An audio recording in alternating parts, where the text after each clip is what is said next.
രാക്ഷസ പ്രണയം. രചന പ്രണയിനി രാഖി. അവതരണം അഷിക. അച്ചുവും ദക്ഷും മീറ്റിംഗ് ഒക്കെ കഴിഞ്ഞ് തിരിച്ച് ഓഫീസിലേക്ക് പുറപ്പെട്ടു. പോകും വഴി ഓഫീസിൽ കയറി ഫുഡും കഴിച്ചു. കുറെ ദൂരം കഴിഞ്ഞതും ദക്ഷിന്റെ ഫോൺ ബെല്ലടിച്ചു. കാറൊന്ന് സൈഡിലേക്ക് ഒതുക്കിക്കൊണ്ട് അവൻ ഫോൺ അറ്റൻഡ് ചെയ്തു. മറുപടിയൊന്നും പറയാതെ അപ്പുറത്തുള്ള ആൾ പറയുന്നതിനനുസരിച്ച് ദശ് മൂളുന്നുണ്ട്. ഓക്കെ. കോള് കട്ട് ചെയ്തുകൊണ്ട് അച്ചുവിനെ നോക്കി. അവളും അവനെ സംശയത്തോടെ നോക്കുകയാണ്. ഇന്നത്തെ ഡേ നമുക്ക് തന്നെ കിട്ടി, അതീവ ഗൗരവത്തോടെ പറഞ്ഞത്. അച്ചു ആണോ എന്ന എക്സ്പ്രഷൻ ഇട്ടിരുന്നു. അല്ല സാർ, അപ്പോ അന്നത്തെ ഡേയില്? അവളൊന്ന് പേടിച്ചുകൊണ്ടാണ് ചോദിച്ചത്. ദശ് ഒന്ന് നോക്കിയതും അവളൊന്ന് പരങ്ങി. നമുക്ക് തന്നെ അതും കിട്ടി. Okay sir. ഒരു 3 മണിയോടെ കൂടി അവർ കമ്പനിയിലെത്തി. ദക്ഷ സെക്യൂരിറ്റിക്ക് കീ കൊടുത്തുകൊണ്ട് ഉള്ളിലേക്ക് നേരെ കയറി പോയിരുന്നു. അച്ചു പതിയെ അവിടെയൊക്കെ ഒന്ന് നോക്കി. ഇന്നലെ കണ്ടതുപോലെ ഒന്നുമല്ല. പൂക്കൾ കൊണ്ട് അലങ്കരിച്ചിട്ടുണ്ട്. എല്ലായിടത്തും ആകെ നിശബ്ദത. കൂടെ കുറച്ചുപേർ ഇരുന്ന് എന്തൊക്കെയോ ചെയ്യുന്നുണ്ട്. അവൾ അതൊക്കെയോ ഒന്ന് നോക്കിക്കൊണ്ട് നേരെ അകത്തേക്ക് കയറി. ഇന്ന് ഡീല് കിട്ടിയ കാര്യം ഇവിടെ വിളിച്ച് പറഞ്ഞില്ലല്ലോ. എനിക്ക് സാറിന് മാത്രമേ അറിയൂ. പിന്നെ ധ്രുവേഷ് സാറിന് അറിയാമായിരിക്കുമോ? ചിലപ്പോൾ സാറിനെ വിളിച്ച് പറഞ്ഞിട്ടുണ്ടാവും. അതായിരിക്കും ഇവിടെ ഇത്ര ഒരുക്കം. അവൾ ഓരോന്ന് ചിന്തിച്ചുകൊണ്ട് അവൾ തന്റെ ക്യാബിനിലേക്ക് നടന്നു.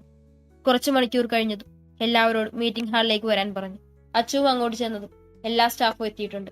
എല്ലായിടത്തും ബലൂണുകളെല്ലാം തൂക്കിയിട്ടുണ്ട്. സ്റ്റേജിൽ ധ്രുവേഷും ദക്ഷുവിരിപ്പുണ്ട്. അച്ചു അവരേക്ക് ഒന്ന് നോക്കിക്കൊണ്ട് ബാക്കിലേക്ക് നോക്കിയതും തന്റെ ഫ്രണ്ട്സ് എല്ലാം അവിടെ ഇരിക്കുന്നത് കണ്ട് ഒരു ആശ്വാസം തോന്നി.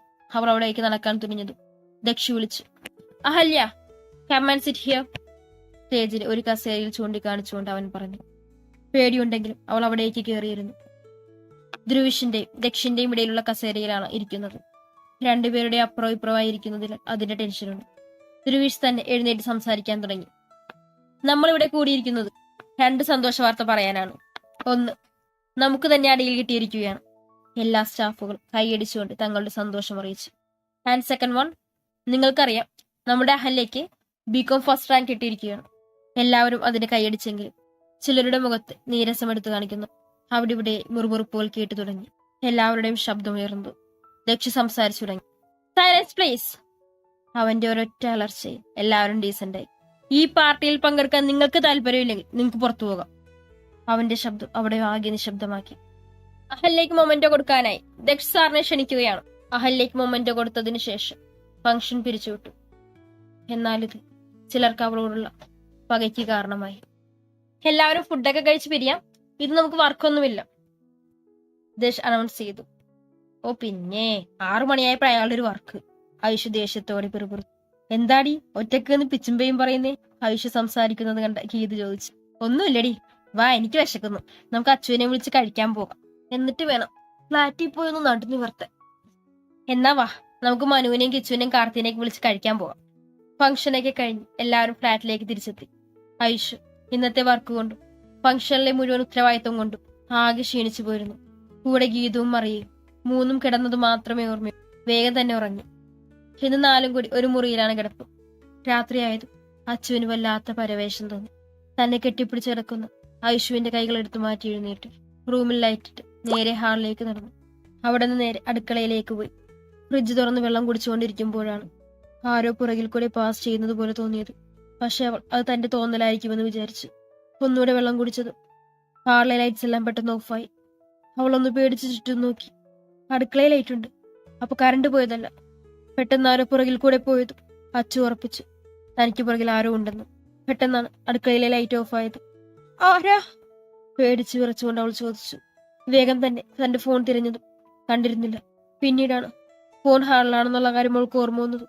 അവൾ ആ ഇരുട്ടത്ത് ഹാളിലേക്ക് ഓടി ഓരോരുത്തർ തടഞ്ഞു വീഴുന്നുണ്ടെങ്കിലും അവൾ അവിടെ നിന്ന് എഴുന്നേറ്റ് ഫോൺ വെച്ച് സോഫയിൽ വന്നതും ഫോൺ വെപ്രാളപ്പെട്ട് കയ്യിലെടുത്ത് അതിൽ ടോർച്ച് ഓൺ ചെയ്ത് ചുറ്റും നോക്കി. ആരെയും കാണാതെ വന്നതും ഒരാശ്വാസം തോന്നി. അവൾ ഒന്നുകൂടി ചുറ്റും ടോർച്ച് കൊണ്ട് വെട്ടമടിച്ചതും ഒരു സ്ഥലത്ത് അവൾ സ്റ്റക്കായിപ്പോയി. ഒരു കറുത്ത പാന്റ്, ടീഷർട്ടും മുഖത്ത് കറുത്ത മാസ്കും വെച്ചിരിക്കുന്ന ഒരാൾ. ആരാത്? ധൈര്യം സംഭരിച്ചുകൊണ്ട് അവൾ ചോദിച്ചു. മറുപടിയൊന്നും വരാതെ വന്നതും അവൾ ഒന്നുകൂടി ടോർച്ച് താഴേന്ന് മുകളിലേക്ക് അടിച്ചു. തന്റെ തോന്നലാണോ എന്നറിയാനായിരുന്നു അത്. അവൾ ടോർച്ച് മുകളിലേക്ക് അടിക്കുന്തോറും ആ രൂപം അനങ്ങുന്നതായി തോന്നി. തന്റെ അടുത്തേക്ക് വരുന്നതാണ്. അടുത്തേക്ക് വരരുത്. അവൾ ചുറ്റുമൊന്ന് നോക്കി. കയ്യിൽ പിടിക്കാൻ എന്തെങ്കിലും ഉണ്ടോ എന്ന് നോക്കിയതും അയാൾ പെട്ടെന്ന് അവളുടെ വാവത്തി പിടിച്ചു. അവളുടെ കൈകൾ ലോക്ക് ചെയ്തുകൊണ്ട് മറ്റൊരു മുറിയിലേക്ക് കൊണ്ടുപോയി. അവളുടെ പരമാവധി ശക്തിയിൽ കുതിർന്നുണ്ടെങ്കിലും അയാളുടെ ശക്തിക്ക് മുന്നിൽ പിടിച്ചു നിൽക്കാനായില്ല. അവളുടെ കൈകൾ പിറകിലേക്ക് ചേർത്ത് പിടിച്ച് ഒരു കയറുകൊണ്ട് കെട്ടി വായിൽ പ്ലാസ്റ്റർ ഒട്ടിക്കുകയും ചെയ്തു. അവൾ അവനോട് എന്തൊക്കെയോ പറയാൻ ശ്രമിക്കുന്നുണ്ട്. അവളെ ബെഡിലേക്ക് തള്ളിയിട്ടുകൊണ്ട് ഡോർ ലോക്ക് ചെയ്തു. കമിഴ്ന്നു കിടക്കുന്നതിനാൽ അവൾക്ക് എഴുന്നേൽക്കാൻ പറ്റുന്നുണ്ടായിരുന്നില്ല. അവൻ ഡോർ ലോക്ക് ചെയ്ത് അവളുടെ ഇടുപ്പിൽ പിടിച്ച് തിരിച്ചു എടുത്തുയർത്തിക്കൊണ്ട് ബെഡിൽ ചാരിയിരുത്തി. കയ്യിലെ കെട്ടഴിക്കാൻ പരമാവധി ശ്രമിക്കുന്നുണ്ടെങ്കിലും അഴിക്കുന്തോറും അത് മുറുക്കിക്കൊണ്ടിരിക്കുകയാണ് ചെയ്യുന്നത്.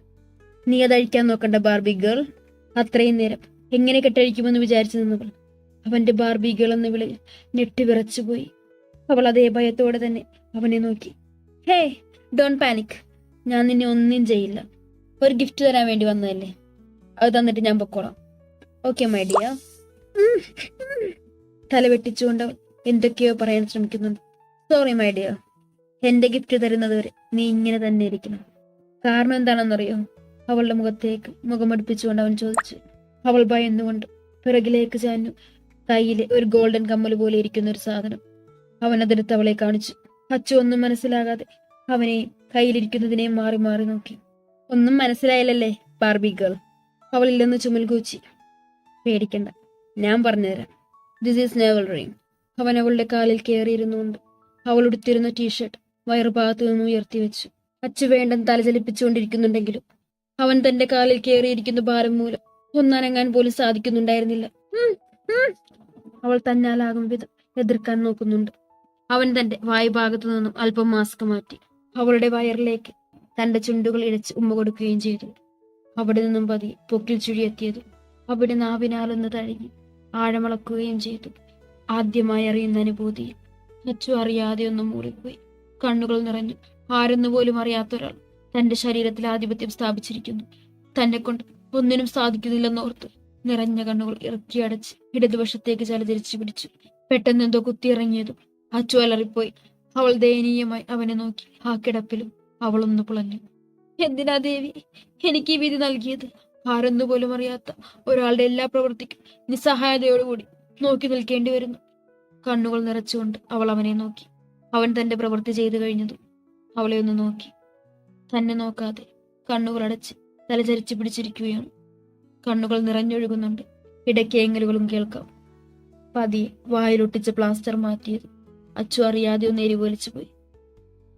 അടച്ച കണ്ണുകൾ തുറന്നതും തന്നെ വല്ലാത്ത ഭാവത്തോടെ നോക്കി നിൽക്കുന്നവനെ കാണെ അവളൊന്നു ഭയന്നു. ചുണ്ടുകൾ വിറച്ചു. അവളെ നോക്കിക്കൊണ്ട് തന്നെ അവൻ അടുത്ത ബോക്സ് എടുത്തത് അച്ചു ഒരു ഭയത്തോടെ അവനെ നോക്കി. വേണ്ട, പതിയെ അവനോട് പറഞ്ഞതും അവൻ അതൊന്നും ശ്രദ്ധിക്കാതെ ആ ബോക്സ് തുറന്നു. മാല പോലുള്ള സാധനം കണ്ടതും അവളിൽ ആശ്വാസം നിറഞ്ഞു. ഗോൾഡ് ചെയിനിൽ വെള്ളമുത്തുകളോട് കൂടിയ ഹിപ്പ് ചെയിൻ കണ്ടത് അവനെ അവൾ കണ്ണുമിഴിച്ചു നോക്കി. അതെടുത്ത് അവളുടെ അരയിലേക്ക് ഇട്ടുകൊടുത്തു. അതിന്റെ കൊളുത്ത് മുറുക്കൻ അവളുടെ വയറിലേക്ക് മുഖം പൂഴ്ത്തി കടിച്ചു കൊടുത്തു. അവന്റെ കുറ്റുരോമങ്ങൾ കൊണ്ട് ഇക്കിളിയെടുക്കുന്നുണ്ടെങ്കിലും അവൾ അതെല്ലാം അടക്കി വെച്ചു.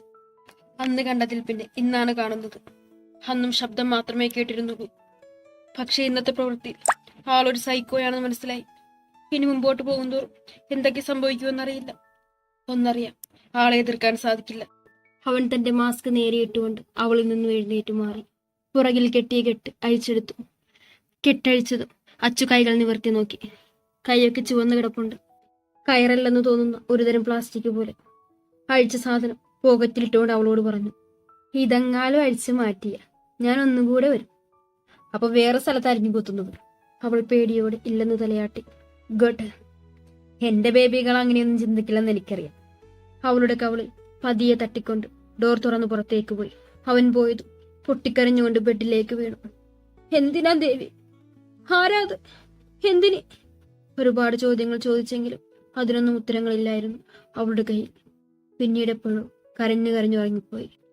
അലക്സ് ദക്ഷിന് എന്ത് പണി കൊടുക്കണമെന്ന് ആലോചിച്ച് നിൽക്കുമ്പോഴാണ് റിച്ചി അങ്ങോട്ട് വരുന്നത്. എന്താ റിച്ചി, നീ ഇത് കണ്ടു നോക്കിയേ?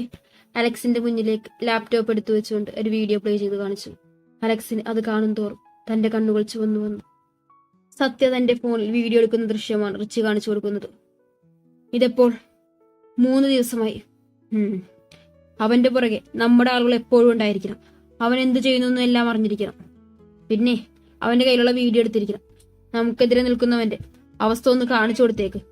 സത്യം തന്റെ രാത്രിയിലെ ഡ്യൂട്ടി കഴിഞ്ഞ് നേരെ ക്വാർട്ടേഴ്സിലേക്ക് ബൈക്കിൽ പോവുകയാണ്. കുറെ ദൂരം പോയി കഴിഞ്ഞതും തന്റെ മിററിൽ കൂടെ ഒരു വാൻ ഫോളോ ചെയ്യുന്നതായി കണ്ടു.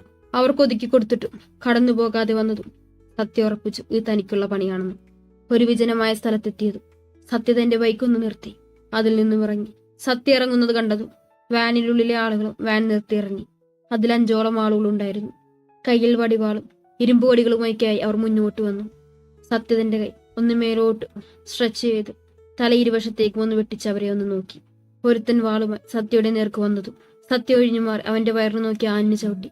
അയാൾ തെറിച്ചു വീണതും അടുത്തയാൾ സത്യയുടെ തലയ്ക്ക് നോക്കി ഇരുമ്പുപൊടി വീശിയതും സത്യ അത് കൈകൊണ്ട് തടഞ്ഞു.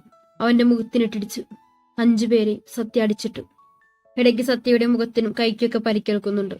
എല്ലാത്തിനും എടുത്തോണ്ട് പോയിക്കൊള്ളണം. നിന്റെയൊക്കെ പുറകിൽ ആരാണെന്ന് എനിക്കറിയാം. പിന്നെ നിന്നെയൊക്കെ ജീവനോടെ വിടുന്നത് ഞാൻ അവൻ വിചാരിച്ചിരിക്കുന്നതിൽ വേറെ ഐറ്റമാണെന്നും പറഞ്ഞു കൊടുക്കാൻ വേണ്ടിയാ. കേട്ടോടാ, നിന്റെ സാറിനോട് ഇതൊന്ന് പറഞ്ഞേക്ക്. സത്യ അതും പറഞ്ഞു തിരിഞ്ഞു നടന്നു. പിന്നെ അവനോട് പറഞ്ഞേര് അവൻ അന്വേഷിക്കുന്ന വീഡിയോ ഇനി അവനോട് അന്വേഷിക്കേണ്ടെന്നും എന്നും പറഞ്ഞുകൊണ്ട് താഴെ കിടക്കുന്നവന്റെ വയറ്റിലിട്ട് ഒരു ചവിട്ടും കൊടുത്തുകൊണ്ട് സത്യത്തിന്റെ ബൈക്കിൽ കയറിപ്പോയി. ഇതെല്ലാം അറിഞ്ഞ അലക്സ് അവിടെയുള്ള എല്ലാ സാധനങ്ങളും അടിച്ചു തെറിപ്പിച്ചു. വിടില്ലടാ. രാവിലെ എഴുന്നേറ്റ ഐഷു അടുത്ത അച്ചുവില്ലെന്നറിഞ്ഞതും ഐഷു മറ്റു 2 പേരെയും നോക്കി നേരെ അടുക്കളയിലേക്ക് പോയി. അവിടെയും കാണാതെ വന്നതും ഇവളിത് ഇവിടെ പോയി. ഗീതുവിന്റെ മറിയാമ്മയുടെ റൂം തുറന്നു കിടക്കുന്നത് കണ്ട് ഐഷു അങ്ങോട്ടേക്ക് ചെന്നു. അച്ചു കമഴ്ന്നു കിടക്കുന്നത് കണ്ടതും ഇവളിതെന്താ ഇവിടെ കിടക്കുന്നേ? ഇന്നലെ രാത്രിയിൽ എന്റെ കൂടെ ആയിരുന്നല്ലോ കിടന്നത്. പിന്നെങ്ങനെ? അച്ചു അച്ചു കുലുക്കി വിളിച്ചുകൊണ്ട് നേരെ കിടത്തിയത്. ഐഷു നെട്ടി. മുഖമെല്ലാം കരഞ്ഞു ചുമന്നിട്ടുണ്ട്. കണ്ണിൽ നിന്നും കണ്ണുനീർ ഒഴുകിക്കൊണ്ടിരിക്കുകയാണ്. എന്താടാ, നീ എന്തിനാ കരയുന്നേ? വയറുവേദന എന്തെങ്കിലും ഉണ്ടോ? അച്ചു ഐഷുവിനെ കണ്ടതും വേഗം കെട്ടിപ്പിടിച്ചു കരഞ്ഞു. ഐഷു പതിയെ തലോടി കൊടുത്തു. ഇത്രയും കരയണമെങ്കിൽ നിസ്സാര കാര്യമല്ല നടന്നതെന്ന് ഐഷുവിന് മനസ്സിലായി. പതിയെ അവളുടെ എങ്ങലുകൾ കുറഞ്ഞതും ഐഷു ചോദിച്ചു, എന്താടാ പറ്റിയേ? അച്ചു ഐഷുവിനെ കെട്ടിപ്പിടിച്ചുകൊണ്ട് ഇന്നലെ നടന്നത് മുഴുവനും പറഞ്ഞു. എല്ലാം കേട്ടു കഴിഞ്ഞതും ഐഷു കണ്ണും വീഴ്ച നിന്നു. ഐഷുവിന്റെ അനക്കമൊന്നുമില്ലെന്ന് കണ്ടതും അച്ചു അവളെ നോക്കി. ഐഷു എടി ആ അവളുടെ അന്തം വിട്ടുള്ള നിൽപ്പ് കണ്ടതും അച്ചുവിന് ഈ അവസ്ഥയിലും ചിരി വന്നുപോയി. എവിടെടാ നോക്കട്ടെ. അച്ചു തന്റെ ടോപ്പ് പൊക്കി കൊടുത്തതും അത് കണ്ട് ഐഷു ഒന്ന് നീറിറക്കിപ്പോയി. എന്റെ ദേവി, ഇങ്ങനത്തെ സൈക്കോ ആദ്യമായിട്ടാ കാണുന്നത്. നീ വിഷമിക്കാതിരിക്കേ, നമുക്കൊന്ന് പുറത്തു പോകാം. ഞാനിന്ന് ലീവ് എടുക്കുന്നുണ്ട്. നീ വിളിച്ചു പറ സാറിനോട്. ഇനി അന്നത്തെ പോലെ ഉണ്ടാകണ്ട. എന്റെ ചുന്ദരിക്കുട്ടി, ഈ കണ്ണൊക്കെ തുറച്ചൊന്ന് ഫ്രഷ് ആകും. അവളുമാര് വന്ന ചെവിതല കേൾപ്പിക്കില്ല. അവരോട് ഇത് പറയണ്ട കേട്ടോ. അച്ചു തലയാട്ടി സമ്മതിച്ചുകൊണ്ട് നേരെ ഫ്രഷ് ആകാൻ കയറി. മറിയാമ്മയും ഗീതവും ഫ്രഷായി വന്നതും ഐഷു 4 പേർക്കുമുള്ള കോഫിയുമായി വന്നു. മക്കൾസ് ഇത് കുടിക്കി. ഞാനും അച്ചു ഇന്ന് ലീവാണ്. നിങ്ങൾ പോയിക്കോ. ഞാൻ എല്ലാം എടുത്തു വെച്ചിട്ടുണ്ട്. എന്താടാ കാര്യം? അവൾക്ക് വയ്യായി വല്ലതുണ്ടോ? ഏയ് ഇല്ലടാ, അവൾക്കൊന്ന് പുറത്തു പോകണമെന്ന്. എന്നാ ഞങ്ങൾ ലീവാക്കാമടാ. നിങ്ങൾ പോയില്ലേ ശരിയായില്ലടാ. നിങ്ങൾ പോയില്ലെങ്കിൽ ശരിയായില്ലടാ. ഞാൻ ജ്യൂസാറിന് കൊടുക്കാൻ വെച്ച ഫയലുണ്ട്, അത് നീയൊന്നും കൊണ്ടേ കൊടുക്കണം. മറിയത്തെ നോക്കി പറഞ്ഞു. ആണോ? ഫയലിന്റെ കാര്യം പറഞ്ഞപ്പോഴാ ഞങ്ങൾക്കുണ്ട് സബ്മിറ്റ് ചെയ്യാൻ. എന്നാ പാടി വേഗം പോവാം. ഐഷു, അവന്മാർ വരുമ്പോ ഒന്ന് പറഞ്ഞേക്കെ. ആ, നിങ്ങൾ വേഗം റെഡിയാകും. ഞാൻ ഫയൽസ് എടുത്തു വെക്കും. ഐഷു ഫയൽസ് എല്ലാം എടുത്ത് ഒരു കവറിൽ വെച്ചു. മറിയാമ്മേ, ഫയൽ മാറി പോകരുതേ. അയാൾ എന്നെ കൊന്ന് കൊല വിളിക്കും. ഇല്ലടി, ഞങ്ങൾ നോക്കിക്കോളാം. ദേ, എന്റെ കയ്യിലുള്ള ഫയൽസ് ഗീതുവിന്റെ കയ്യിൽ കൊടുത്തേക്കാം. എന്നാ ശരി, നിങ്ങൾ വേഗം കഴിച്ചിട്ട് ഇറങ്ങും. മറിയാമ്മയും ഗീതുവും കഴിച്ചു. ഫയൽസ് എല്ലാം എടുത്ത് നേരെ ഓഫീസിലേക്ക് പോയി. അപ്പോഴേക്കും മനുവും വന്നു. എടി ഐഷു, അവര് പോയോ? അവര് പോയി. ഞങ്ങൾ രണ്ടും വരുന്നില്ല. ദേ, നിങ്ങൾക്ക് ഫുഡെല്ലാം പാക്ക് ചെയ്ത് വെച്ചിട്ടുണ്ട്. വേഗം കഴിച്ചിട്ട് പോകാൻ നോക്ക്. ഇപ്പോഴേ സമയം വൈകി. ഇല്ലടി, ഞങ്ങൾ ക്യാൻറ്റീനിൽ നിന്ന് കഴിച്ചോളാം. ഇന്ന് എഴുന്നേറ്റപ്പോ ഇത്തിരി വൈകിപ്പോയി. എന്നാ ചെല്ല്, വൈകുന്നേരം കാണാം. അവര് പോയോ ഐഷു? കുളിച്ചു കഴിഞ്ഞു വന്ന് അച്ചു ചോദിച്ചു. അവര് പോയടാ. നമ്മൾ പോകില്ലെന്ന് പറഞ്ഞുകൊണ്ട് അവരും ലീവാക്കാമെന്ന് പറഞ്ഞതാ. എന്നിട്ടെന്താ? ആ കാലമാറിനെ ഏൽപ്പിക്കാൻ എന്റെ ഫയൽസ് കൊടുത്തു വിട്ടു. ഓ, അത് ഇങ്ങോട്ട് കൊണ്ടുവന്ന ഭാഗ്യമായി. ഇല്ലെങ്കിൽ പെട്ടുപോയേന്. അപ്പോണ്ട് അവർക്ക് കൊണ്ട് സബ്മിറ്റ് ചെയ്യാനെന്ന്. ഭാഗ്യം. എടാ, കുഴപ്പമൊന്നുമില്ലല്ലോ? ഏയ് ഇല്ലടാ, വെള്ളം വീണപ്പോ ഒന്ന് നീറി. ഐഷു, ഈ സോപ്പൊക്കെ വീണ വല്ല പഴുക്കാൻ പറ്റോ ചെയ്യുവോ? എനിക്കറിയില്ലടാ. നമുക്ക് ഏതെങ്കിലും ജ്വല്ലറി കയറി ചോദിക്കാം എങ്ങനെയൊക്കെയാണെന്ന്. നീ റെഡിയാവും, ഞാൻ കഴിക്കാടുത്ത് വെക്കാം. ഓക്കെ അച്ചുമ്മ. അച്ചുവിന്റെ കവളിൽ പിടിച്ചു വലിച്ചുകൊണ്ട് ഐഷു റെഡിയാവാൻ പോയി.